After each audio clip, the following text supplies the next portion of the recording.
ভালো আছি। বাংলা চলচ্চিত্রের আকাশে একদিন যে তারাটা জ্বলে উঠেছিল, সে যেন জন্মেছিল আলো ছড়াতে, ভালোবাসা ছড়াতে। লক্ষ কোটি ভক্তের হৃদয়ের নায়ক সালমান শাহ। কিছু আমাকে দিলে তুমি। তার মৃত্যুর 29 বছর পরও রয়ে গেছে পুরনো সেই প্রশ্ন, সত্যিই কি সে আত্মহত্যা করেছিল, নাকি এ ছিল সুপরিকল্পিত এক হত্যাকাণ্ড?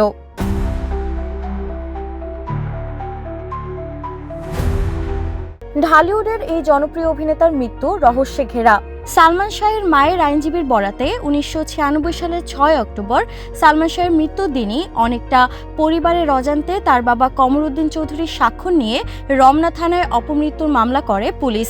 1997 সালে অন্য এক মামলায় গ্রেফতার এক আসামি আদালতে জবানবন্দি দেন সালমানকে হত্যা করে আত্মহত্যার ঘটনা সাজানো হয়েছে এবং তিনি নিজেও সেই হত্যায় জড়িত ছিলেন।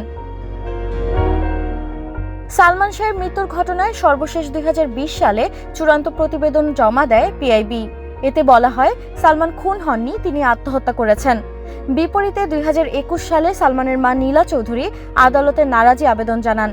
শুনানিতে উঠে আসে চাঞ্চল্যকর সব তথ্য।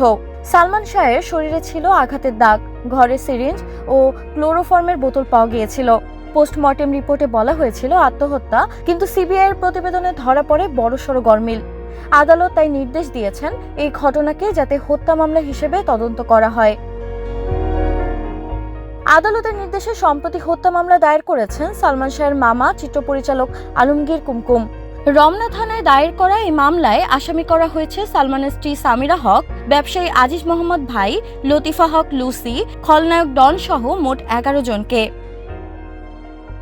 এক্সট্রিম মশার কয়েল প্ল্যান্ট ফাইবার দিয়ে তৈরি, ডেঙ্গু চিকুনগুনিয়া বাহি সহ যে কোনো মশার বিরুদ্ধে দেয় এক্সট্রিম সুরক্ষা। মাত্র 3.5 বছরের ক্যারিয়ারে 27টি সিনেমায় অভিনয় করেছিলেন সালমান শাহ।